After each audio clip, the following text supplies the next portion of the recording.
सत्यनारायण भगवान की कथा का उल्लेख स्कंद पुराण के विवाह खंड में किया गया है।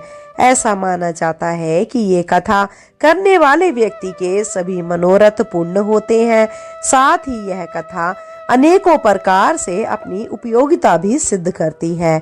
भगवान सत्यनारायण की कथा से समाज के सभी वर्ग को सत्य की शिक्षा मिलती है। पूरे भारत में इस कथा को पूर्ण भक्ति भाव से करने वाले अनगिनत लोग हैं, जो इस कथा और व्रत के नियमों का पालन करते हैं। सत्यनारायण भगवान की व्रत कथा गुरुवार को की जा सकती है। ऐसा माना जाता है कि सत्यनारायण भगवान की कथा भगवान विष्णु के सत्य स्वरूप की कथा है। हर पूर्णिमा को सत्यनारायण भगवान की पूजा उपासना की जाती है। इस दिन भगवान श्री हरि विष्णु के नारायण स्वरूप की पूजा की जाती है। ऐसा माना जाता है कि इस व्रत को करने से जीवन के सभी दुख और दरिद्रता का नाश होता है और जीवन में सुख शांति और समृद्धि आती है। इन कथा के दो प्रमुख विषय हैं, जिनमें एक है संकल्प को भूलना और दूसरा है भगवान सत्यनारायण के प्रसाद का अपमान। सत्यनारायण व्रत कथा में अलग अलग अध्याय में छोटी छोटी कहानियों के माध्यम से सत्य का पालन न करने पर किस तरह की परेशानियां आती हैं, यह बतलाया गया है। सत्य को ही नारायण के रूप में पूजना सत्यनारायण की पूजा है। इसका अर्थ यह भी है कि संसार में एकमात्र हरि नारायण ही सत्य है, बाकी सब माया है। सत्य में ही सारा जगत समाया हुआ है। सत्य के सहारे ही शिव भगवान पृथ्वी को धारण करते हैं। सत्य को ईश्वर मानकर निष्ठा के साथ समाज के किसी भी वर्ग का व्यक्ति इस व्रत कथा को सुनता है तो उसे उसकी इच्छा के अनुसार फल प्राप्त होता है। कथा से पहले हम सब भगवान श्री सत्यनारायण का ध्यान करते हैं, जिनका स्वरूप रूप शांति से पूर्ण है, जो शेष नाग पर शयन करते हैं और जिनकी नाभि में कमल है। वे देवताओं के ईश्वर हैं, जो समस्त संसार का आधार है, जो आकाश के समान असीमित है, जिनका रंग मेघ अर्थात बादलों के समान है और जिनका रूप शुभ है, जो श्री लक्ष्मी जी के पति हैं, जिनके नेत्र कमल के समान सुंदर हैं और जो योगियों के ध्यान में सदैव विराजमान रहते हैं। हम सब उन भगवान श्री विष्णु की वंदना करते हैं, जो संसार के सभी पापों का भयों का नाश करने वाले और समस्त लोगों के एकमात्र स्वामी हैं। श्री सत्यनारायण भगवान की कथा न केवल सत्य की शक्ति का प्रतीक है, बल्कि हमें सिखाती है कि भक्ति और विश्वास के साथ जीवन के हर कष्ट को कैसे पार किया जा सकता है। सत्यनारायण भगवान की कृपा से सभी बाधाएं दूर होती हैं, जीवन में सुख शांति और समृद्धि आती है। तो आइए श्रोताओं, सत्यनारायण भगवान की इस पावन कथा को सुनकर जीवन में सत्य, शांति और समृद्धि का स्वागत करें और भगवान के आशीर्वाद से हर संकट का सामना करने की शक्ति प्राप्त करें। बोलिए गणपति भगवान की जय। जय श्री सत्यनारायण भगवान की। पूर्णिमा के शुभ अवसर पर घरों में श्री सत्यनारायण भगवान की कथा का पाठ या श्रवण किया जाता है। ऐसी मान्यता है कि पूर्णिमा का दिन श्री सत्यनारायण भगवान की कथा सुनने के लिए सबसे शुभ दिनों में से एक होता है। तो आज की इस वीडियो में आप सभी भक्तगण सुनेंगे श्री सत्यनारायण भगवान की संपूर्ण कथा। तो आइए भगवान श्री लक्ष्मी नारायण जी के चरणों का ध्यान करते हुए आज पूर्णिमा के दिन बड़ी ही श्रद्धा और प्रसन्न चित्त मन से श्री सत्यनारायण भगवान की कथा को सुनते हैं। किंतु एक बात का विशेष ध्यान रखिएगा कि इस कथा को पूरा अवश्य सुनिएगा, क्योंकि सत्यनारायण भगवान की कथा को आधा अधूरा सुनने से हमें शुभ फल की प्राप्ति नहीं होती है। सनातन धर्म से शायद ही कोई ऐसा व्यक्ति होगा जिसने श्री सत्यनारायण भगवान की कथा का नाम ना सुना हो। इस कथा को सुनने का फल हजारों साल तक किए गए यज्ञ के बराबर माना जाता है। शास्त्रों के अनुसार ऐसा माना गया है कि इस कथा को सुनने वाले व्यक्ति अगर व्रत रखता है तो उसके जीवन के दुखों को भगवान श्री हरि विष्णु स्वयं ही हरण कर लेते हैं। स्कंद पुराण के अनुसार भगवान सत्यनारायण श्रीहरि विष्णु का ही दूसरा रूप है। इस कथा की महिमा को भगवान श्री सत्यनारायण ने अपने मुख से देवर्षि नारद को बतलाया है। पूर्णिमा के दिन इस कथा को सुनने का विशेष महत्व है। कलयुग में इस व्रत कथा को सुनना बहुत पुण्य प्रदान करने वाला माना गया है। तो हमारी आपसे विनम्र विनती है कि इस कथा को पूरा अवश्य सुनिएगा। जो लोग पूर्णिमा के दिन श्री सत्यनारायण भगवान की कथा नहीं सुन पाते हैं, वे कम से कम भगवान श्री सत्यनारायण का मन में ध्यान कर लें, इससे विशेष लाभ होता है। पुराणों में ऐसा भी बतलाया गया है कि जिस स्थान पर श्री सत्यनारायण भगवान की पूजा होती है, वहां गौरी गणेश नवग्रह और समस्त दिक्पाल आ जाते हैं। इस कथा के प्रभाव से खुशहाल जीवन, दाम्पत्य सुख, मनचाहे वर वधू, संतान, स्वास्थ्य जैसी समस्त मनोकामनाओं की पूर्ति होती है। अगर पैसों से जुड़ी कोई समस्या है तो यह कथा किसी संजीवनी से कम नहीं है। प्रिय श्रोताओं, जब भी मौका मिले भगवान श्री सत्यनारायण की कथा अवश्य सुने और सुनाएं। आइए भगवान श्री लक्ष्मी नारायण जी के चरणों का ध्यान करते हुए इस कथा को सुनते हैं।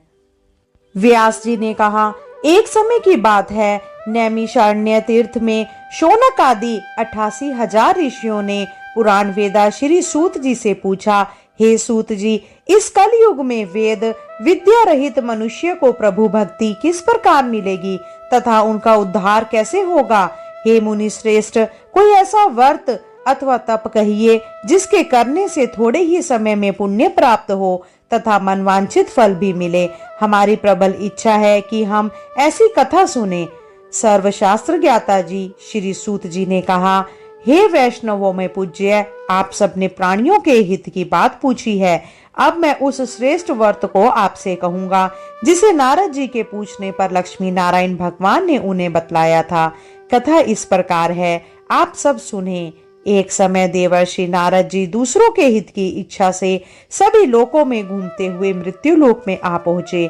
यहाँ अनेक योगियों में जन्मे प्राय सभी मनुष्य को अपने कर्मों के अनुसार कई दुखों से पीड़ित देखकर उन्होंने विचार किया कि किस यत्न के करने से प्राणियों के दुखों का नाश होगा। ऐसा मन में विचार कर श्री नारद विष्णु लोक गए।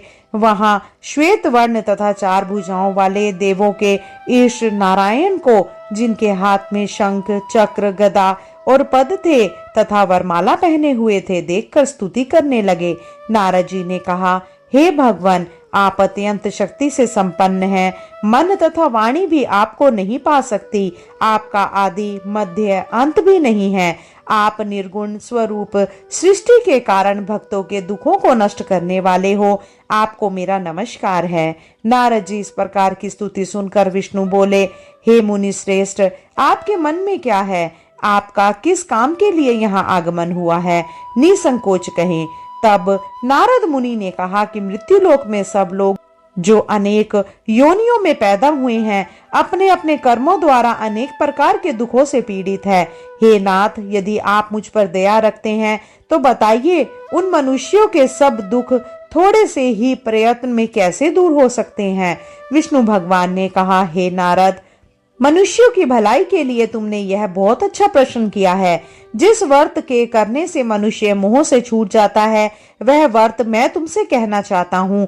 बहुत पुण्य देने वाला, स्वर्ग तथा मृत्यु दोनों में दुर्लभ तथा एक उत्तम व्रत है, जो आज मैं प्रेम वश होकर तुमसे कहता हूँ। श्री सत्यनारायण भगवान का यह व्रत विधि विधान पूर्वक संपन्न करके मनुष्य इस धरती पर सुख भोग कर मरने पर मोक्ष को प्राप्त होता है। श्री विष्णु भगवान के यह वचन सुनकर नारद मुनि बोले, हे भगवान, उस व्रत का फल क्या है? क्या विधान है? इससे पूर्व यह व्रत किसने किया है और किस दिन यह व्रत करना चाहिए? कृपया मुझे विस्तार से बताएं। श्री विष्णु ने कहा कि हे नारद, दुख शोक आदि दूर करने वाला यह व्रत सब स्थानों पर विजयी करने वाला है। भक्ति और श्रद्धा के साथ किसी भी दिन मनुष्य श्री सत्यनारायण भगवान की संध्या के समय ब्राह्मणों और बंधुओं के साथ धर्म परायण होकर पूजा करे। भक्ति भाव से नैवेद्य केले का फल, शहद, घी, शक्कर, गुड़, दूध और गेहूं का आटा सवाया ले। गेहूं के अभाव में साठी का चूर्ण भी ले सकते हैं। इन सबको भक्ति भाव से भगवान को अर्पण करें। बंधु बांधवों सहित ब्राह्मणों को भोजन कराएं। इसके पश्चात स्वयं भोजन करें। रात्रि में नृत्य गीत आदि का आयोजन कर श्री सत्यनारायण भगवान का स्मरण करता हुआ समय व्यतीत करें। काली काल में मृत्यु लोक में यही एक लघु उपाय है जिससे अल्प समय तथा अल्प धन में महान पुण्य प्राप्त हो सकता है। बोलो श्री सत्यनारायण भगवान की जय। द्वितीय अध्याय। सूत जी ने कहा, हे ऋषियों, जिन्होंने पहले समय में इस व्रत को किया है उनका इतिहास कहता हूँ, आप सब ध्यान से सुने। सुंदर काशीपुरी नगरी में एक अत्यंत निर्धन ब्राह्मण रहता था। वह ब्राह्मण भूख और प्यास से बेचैन होकर पृथ्वी पर घूमता रहता था। ब्राह्मणों से प्रेम करने वाले श्री विष्णु भगवान ने ब्राह्मण को देखकर एक दिन बूढ़े ब्राह्मण का रूप धारण कर निर्धन ब्राह्मण के पास जाकर आदर के साथ पूछा, हे विरप, तुम नित्य ही दुखी होकर पृथ्वी पर क्यों घूमते हो? हे श्रेष्ठ ब्राह्मण, यह सब मुझसे कहो, मैं सुनना चाहता हूँ। दरिद्र ब्राह्मण ने कहा, मैं निर्धन ब्राह्मण हूँ, भिक्षा के लिए पृथ्वी पर फिरता हूँ। हे भगवान, यदि आप इससे छुटकारा पाने का कोई उपाय जानते हो तो कृपया कर मुझे बतलाइए। वृद्ध ब्राह्मण का रूप धारण किए श्री विष्णु भगवान ने कहा कि हे ब्राह्मण, श्री सत्यनारायण भगवान मनवांछित फल देने वाले हैं, इसीलिए तुम उनका पूजन करो। इससे मनुष्य सभी दुखों से मुक्त हो जाता है। दरिद्र ब्राह्मण को व्रत का सारा विधान बताकर बूढ़े ब्राह्मण का रूप धारण करने वाले श्री सत्यनारायण भगवान अंतर्ध्यान हो गए। जिस व्रत को वृद्ध ब्राह्मण ने बतलाया है मैं उसको अवश्य करूंगा, यह निश्चय कर वह दरिद्र ब्राह्मण घर चला गया।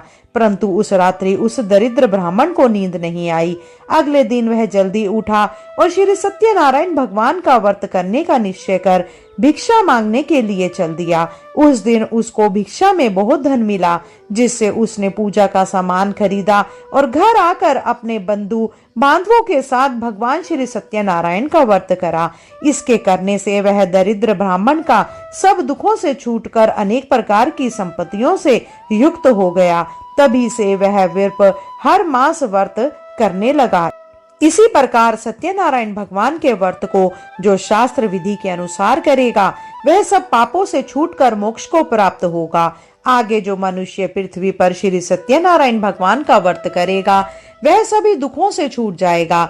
इस तरह नारद जी ने सत्यनारायण भगवान का कहा हुआ व्रत मैंने तुमसे कहा। हे विप्रो, अब आप और क्या सुनना चाहते हैं, मुझे बतलाइए। ऋषियों ने कहा कि हे मुनि श्रेष्ठ, संसार में इस विरप में सुनकर किस किस ने इस व्रत को किया यह हम सुनना चाहते हैं, इसके लिए हमारे मन में श्रद्धा है। श्री सूत ने कहा कि हे मुनियों, जिस जिस प्राणी ने इस व्रत को किया है उन सब की कथा सुनो। एक समय वह ब्राह्मण धन और ऐश्वर्य के अनुसार बंधु बांधवों के साथ अपने घर पर व्रत कर रहा था। उसी समय एक लकड़ी बेचने वाला बूढ़ा व्यक्ति आया और उसने सिर पर रखा लकड़ियों का गट्ठर बाहर रख दिया और विरप के मकान में चला गया। प्यास से व्याकुल लकड़हारे ने विरप को व्रत करते देखा। वह प्यास को भूल गया। उसने उस विरप को नमस्कार किया और पूछा, हे विरप, आप यह किसका पूजन कर रहे हैं? इस व्रत से आपको क्या फल मिलता है? कृपया करके मुझे बतलाइए। ब्राह्मण ने कहा, सभी मनोकामनाओं को पूर्ण करने वाला यह श्री सत्यनारायण भगवान का व्रत है। इनकी ही कृपा से मेरे यहाँ धन धान्य आदि की वृद्धि हुई। और विरप से इस व्रत के बारे में जानकर वह लकड़हारा बहुत प्रसन्न हुआ। भगवान का चरणामृत ले और भोजन करने के बाद वह अपने घर को चला गया। अगले दिन लकड़हारे ने अपने मन में संकल्प किया कि आज ग्राम में लकड़ी बेचने से जो धन मिलेगा उसी से भगवान सत्यनारायण का उत्तम व्रत करूंगा। मन में ऐसा विचार कर वह लकड़हारा लकड़ियों का गट्ठर अपने सिर पर रख जिस नगर में धनवान लोग रहते थे वहां गया। उस दिन उसे उन लकड़ियों के चौगुने दाम मिले। वह बूढ़ा लकड़हारा अति प्रसन्न होकर पके केले, शक्कर, शहद, घी, दुग्ध, दही और गेहूं का चूर्ण इत्यादि श्री सत्यनारायण भगवान के व्रत की सभी सामग्री लेकर अपने घर आ गया। फिर उसने अपने बंधु बांधवों को बुलाकर विधि विधान के साथ भगवान का पूजन और व्रत किया। उस व्रत के प्रभाव से वह बूढ़ा लकड़हारा धन पुत्र आदि से युक्त हुआ और संसार के समस्त सुख भोग कर बैकुंठ को चला गया। बोलो श्री सत्यनारायण भगवान की जय। तृतीय अध्याय। श्री सूत ने कहा कि हे श्रेष्ठ मुनियों, अब एक और कथा सुनाता हूँ। पूर्व काल में उल्का मुख नाम का एक बुद्धिमान राजा था। वह सत्यवक्ता और जितेंद्रिय था। प्रतिदिन देवस्थानों पर जाता और गरीबों को धन देकर उनके कष्ट दूर करता था। उसकी पत्नी सुंदर और सती साध्वी थी। भद्रशिला नदी के तट पर उन दोनों ने श्री सत्यनारायण भगवान का व्रत किया। उस समय वहां साधु नामक एक वेश्य आया। उसके पास व्यापार के लिए बहुत सा धन था। राजा को व्रत करते देख उसने विनय के साथ पूछा, हे राजन, भक्ति युक्त चित्त से यह आप क्या कर रहे हैं? मेरी सुनने की इच्छा है, कृपया आप मुझे भी बतलाइए। महाराज उल्का मुख ने कहा कि हे साधु वेश्या, मैं अपने बंधु बांधवों के साथ पुत्रादि की प्राप्ति के लिए महाशक्तिदायक सत्यनारायण भगवान का व्रत और पूजन कर रहा हूँ। राजा के वचन सुनकर साधु नामक वेश्या ने आदर से कहा कि हे राजन, मुझे भी इसका सबका विधान बतलाइए। मैं भी आपके कथानुसार इस व्रत को करूंगा। मेरे यहाँ भी कोई संतान नहीं है। मुझे विश्वास है कि इससे निश्चय ही मेरे यहाँ भी संतान होगी। आज से सब विधान सुन व्यापार से निवृत्त हो। वह वेश्या खुशी खुशी अपने घर आया। वेश्या ने अपनी पत्नी लीलावती से संतान देने वाले उस व्रत का समाचार सुनाया और प्रण किया कि जब हमारे यहाँ संतान होगी तब मैं इस व्रत को करूंगा। एक दिन उसकी पत्नी लीलावती संसारिक धर्म से प्रवृत्त होकर गर्भवती हो गई। 10वें महीने ही उसके एक सुंदर कन्या को जन्म दिया। कन्या का कलावती रखा गया। इसके बाद कलावती ने अपने पति को स्मरण दिलाया कि आपने जो भगवान का व्रत करने का संकल्प किया था, अब आप उसे पूरा कीजिए। साधु वेश्या ने कहा कि हे प्रिय, मैं कन्या के विवाह पर इस व्रत को करूंगा। इस प्रकार अपनी पत्नी को आश्वासन दे व्यापार करने चला गया। काफी दिनों के पश्चात वह लौटा तो उसने नगर में सखियों के साथ अपनी पुत्री को खेलते देखा। वेश्या ने तत्काल एक दूत को बुलाकर कहा कि उसकी पुत्री के लिए कोई सुयोग्य वर की तलाश करो। साधु नामक वेश्या की आज्ञा पाकर दूत कंचन नगर पहुंचा और उनकी लड़की के लिए एक सुयोग्य वणिक पुत्र ले आया। वणिक पुत्र को देखकर साधु नामक वेश्या ने अपने बंधु बांधवों सहित प्रसन्नचित्त होकर अपनी पुत्री का विवाह उसके साथ कर दिया। वेश्या विवाह के समय भी श्री सत्यनारायण भगवान का व्रत करना भूल गया। इस पर श्री सत्यनारायण भगवान क्रोधित हो गए। उन्होंने वेश्या को श्राप दिया कि तुम्हें दारुण दुख प्राप्त होगा। अपने कार्य में कुशल साधु नामक वेश्या अपने जामाता सहित नावों को लेकर व्यापार करने के लिए समुद्र के समीप स्थित रत्नसारपुर नगर में गया। दोनों ससुर जमाई चंद्रकेतु राजा के नगर में व्यापार करने लगे। एक दिन भगवान सत्यनारायण की माया से प्रेरित एक चोर राजा का धन चुराकर भागा जा रहा था। राजा के दूतों को अपने पीछे आते देख चोर ने घबराकर राजा के धन को उसी नाव में छुपाकर रख दिया जहां वे ससुर जमाई ठहरे थे। ऐसा करने के बाद वह भाग गया। जब दूतों ने उस साधु वेश्या के पास राजा के धन को रखा देखा तो ससुर जमाई दोनों को बांध कर ले गए और राजा के समीप जाकर बोले, हम ये दो चोर पकड़ कर लाए हैं, कृपया बतलाएं कि इन्हें क्या सजा दी जाए। राजा ने बिना उन दोनों की बात सुने ही उन्हें कारागार में डालने की आज्ञा दे दी। इस प्रकार राजा की आज्ञा से उनको कठिन कारावास में डाल दिया गया और उनका धन भी छीन लिया गया। सत्यनारायण भगवान के श्राप के कारण साधु वेश्या की पत्नी लीलावती और पुत्री कलावती भी घर पर बहुत दुखी हुई। उनके घर में रखा धन चोरी हो गया। एक दिन शारीरिक और मानसिक पीड़ा तथा भूख प्यास से अति दुख होकर भोजन की चिंता में कलावती एक ब्राह्मण के घर गई। उसने ब्राह्मण को श्री सत्यनारायण भगवान का व्रत करते देखा। उसने कथा सुनी और प्रसाद ग्रहण कर रात को घर आ गई। माता ने कलावती से पूछा, हे पुत्री, तू अब तक कहाँ रही और तेरे मन में क्या है? कलावती बोली, हे माता, मैंने एक ब्राह्मण के घर श्री सत्यनारायण भगवान का व्रत होते देखा है। कलावती के वचन सुनकर लीलावती ने सत्यनारायण भगवान के पूजन की तैयारी करी। उसने परिवार और बंधुओं सहित श्री सत्यनारायण भगवान का पूजन और व्रत किया और वर मांगा कि मेरे पति और दामाद शीघ्र ही घर वापस लौट आएं। साथ ही भगवान से प्रार्थना की कि हम सबका अपराध क्षमा करो। श्री सत्यनारायण भगवान इस व्रत से संतुष्ट हो गए।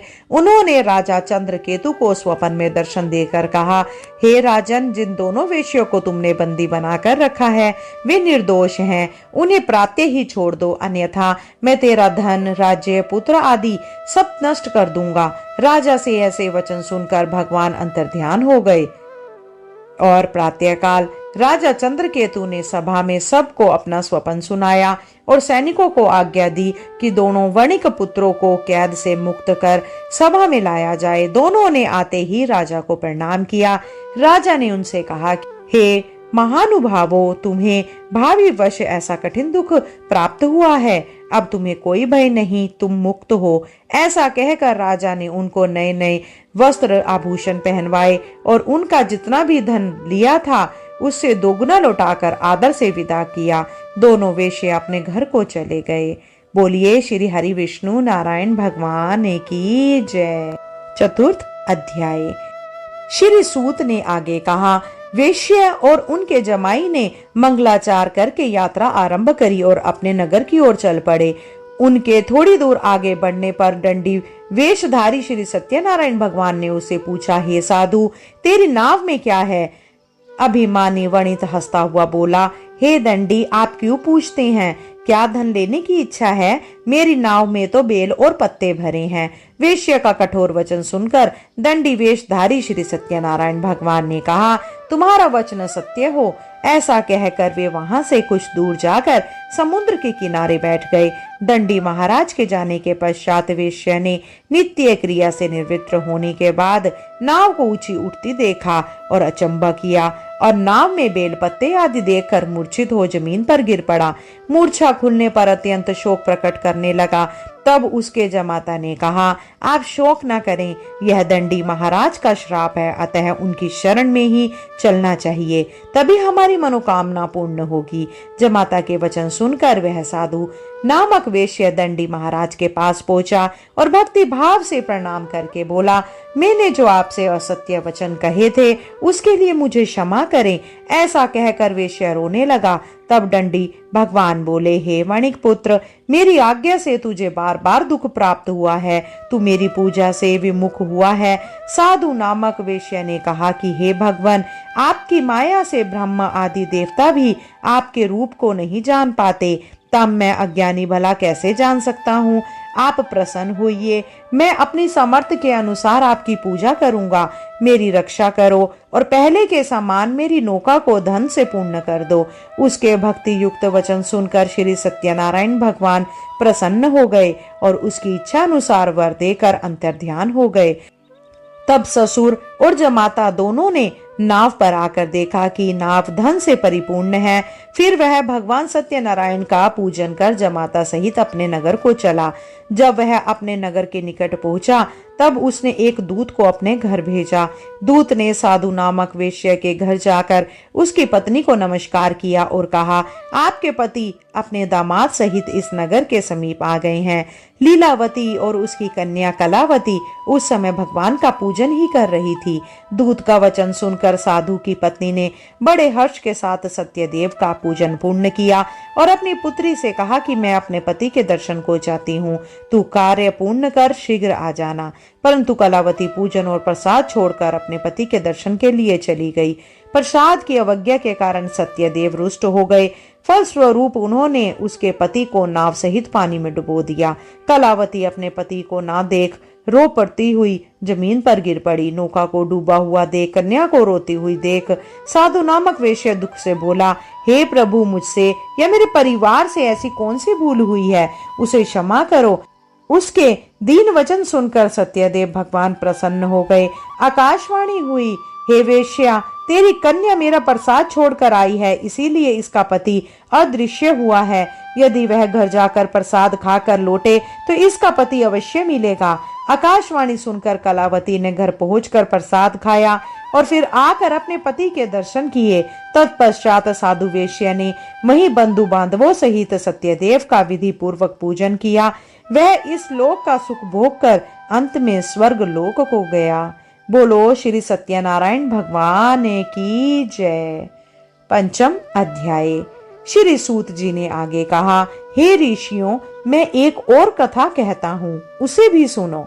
प्रजा पालन में लीन तुंगध्वज नाम का एक राजा था। उसने भगवान सत्यदेव का प्रसाद त्याग कर बहुत दुख पाया। एक समय राजा वन में वन्य पशुओं को मारकर बड़ के वृक्ष के नीचे आया। वहां उसने ग्वालों को भक्ति भाव से बंधु बांधवों सहित श्री सत्यनारायण का पूजन करते देखा, परंतु राजा देखकर भी अभिमानवश ना तो वहां गया और ना ही सत्यदेव भगवान को नमस्कार किया। जब ग्वालों ने भगवान का प्रसाद उनके सामने रखा तो वह प्रसाद त्याग कर अपने नगर को चला गया। नगर में पहुंचकर उसने देखा कि उसका सब कुछ नष्ट हो गया है। वह समझ गया कि यह सब भगवान सत्यदेव ने ही किया है। तब वह उसी स्थान पर वापस आया और ग्वालों के समीप गया और विधि पूर्वक पूजन कर प्रसाद खाया तो सत्यनारायण की कृपा से सब कुछ पहले के जैसा हो गया और दीर्घ काल तक सुख भोग कर मरने पर स्वर्ग लोक को चला गया। मनुष्य इस परम दुर्लभ व्रत को करेगा, श्री सत्यनारायण भगवान की कृपा से उसे धन धान्य की प्राप्ति होगी। निर्धन धनी और बंदी बंधन से मुक्त होकर निर्भय हो जाता है। संतानहीन को संतान प्राप्त होती है तथा सभी मनोरथ पूर्ण होकर अंत में वह बैकुंठ धाम को जाता है। जिन्होंने पहले इस व्रत को किया, अब उनके दूसरे जन्म की कथा भी सुनिए। शतानंद नामक ब्राह्मण ने सुदामा के रूप में जन्म लेकर श्री कृष्ण की भक्ति पर मोक्ष प्राप्त किया। उल्का मुख नाम के महाराज राजा दशरथ बने और श्री रंगनाथ का पूजन कर बैकुंठ को प्राप्त हुए। साधु नाम के वेश्य ने धर्मात्मा व सत्य प्रतिज्ञ राजा मोरध्वज बनकर अपनी देह को आरे से चीर कर दान करके मोक्ष को प्राप्त हुआ। महाराज तुंगध्वज स्वयंभू मनु हुए। उन्होंने बहुत से लोगों को भगवान की भक्ति में लीन कर मोक्ष प्राप्त किया। लकड़हारा भील अगले जन्म में घोर नामक निषाद राजा हुए, जिससे भगवान राम के चरणों की सेवा कर मोक्ष प्राप्त किया। बोलो श्री सत्यनारायण भगवान की जय। इस प्रकार से श्री सत्यनारायण व्रत कथा का 5वां अध्याय संपूर्ण होता है। बड़ी ही श्रद्धा और प्रेम से बोलिए श्री सत्यनारायण भगवान की जय। आइए अब श्री सत्यनारायण भगवान की आरती सुनते हैं। जय श्री लक्ष्मी रमणा स्वामी, जय लक्ष्मी रमणा सत्यनारायण स्वामी, सत्यनारायण स्वामी जने पातक हरेना। ओम जय लक्ष्मी रमणा। रतन जड़ित सिंहासन अद्भुत छवि राजे, स्वामी अद्भुत छवि राजे। नाद करद निरंतर, नाद करद निरंतर घंटा ध्वनि बाजे। ओम जय लक्ष्मी रमणा। प्रकट भये कली कारण द्विज को दर्श दियो, स्वामी द्विज को दर्श दियो। बूढ़ा ब्राह्मण बने के, बूढ़ा ब्राह्मण बने के कंचन महल कियो। ओम जय लक्ष्मी रमणा। दुर्बल भील कराल जिन पर कृपा करी, स्वामी जिन पर कृपा करी। चंद्रचूर्ण एक राजा, चंद्रचूर्ण एक राजा तिनकी विपत्ति हरी। ओम जय लक्ष्मी रमणा। वैश्य मनोरथ पायो शरदा तज दीनी, स्वामी शरदा तज दीनी। सो फल भोग्य प्रभु जी, सो फल भोग्य प्रभु जी, फेर स्तुति कीनी। ओम जय लक्ष्मी रमणा। भाव भक्ति के कारण छिन छिन रूप धरी, स्वामी छिन छिन रूप धरियो। शरदा धारण कीनी, शरदा धारण कीनी, जन को काज सरियो। ओम जय लक्ष्मी रमणा। ग्वाल बाल संग राजा, वन में भक्ति करी, स्वामी वन में भक्ति करी। मन वांछित फल दीना, मन वांछित फल दीना, दीन दयाल हरि। ओम जय लक्ष्मी रमणा। चढ़त प्रसाद सवाया, कदली फल मेवा, स्वामी कदली फल मेवा।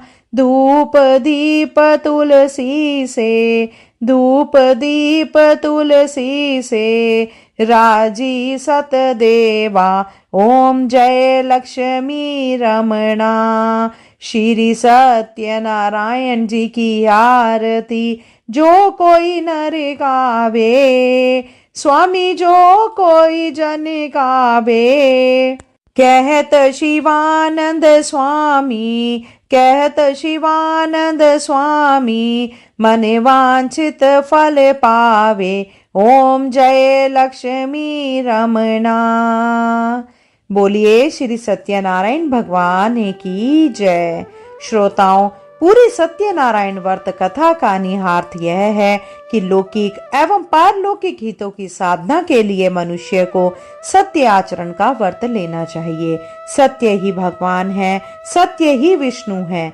लोक में सारी बुराइयां, सारे कलेश, सारे संघर्षों का मूल कारण है सत्य आचरण का अभाव। श्री सत्यनारायण व्रत कथा, श्री सत्यनारायण व्रत कथा पुस्तिका में इस संबंध में एक श्लोक है जिसका अर्थ है कि सत्यनारायण व्रत का अनुष्ठान करके मनुष्य सभी दुखों से मुक्त हो जाता है। कली काल में सत्य की पूजा विशेष रूप से फलदायी है। सत्य के अनेक नाम हैं, यथा सत्यनारायण, सत्य देव सनातन, सत्य रूपी विष्णु। भगवान कलयुग में अनेक रूप धारण करके लोगों को मनवांछित फल देंगे।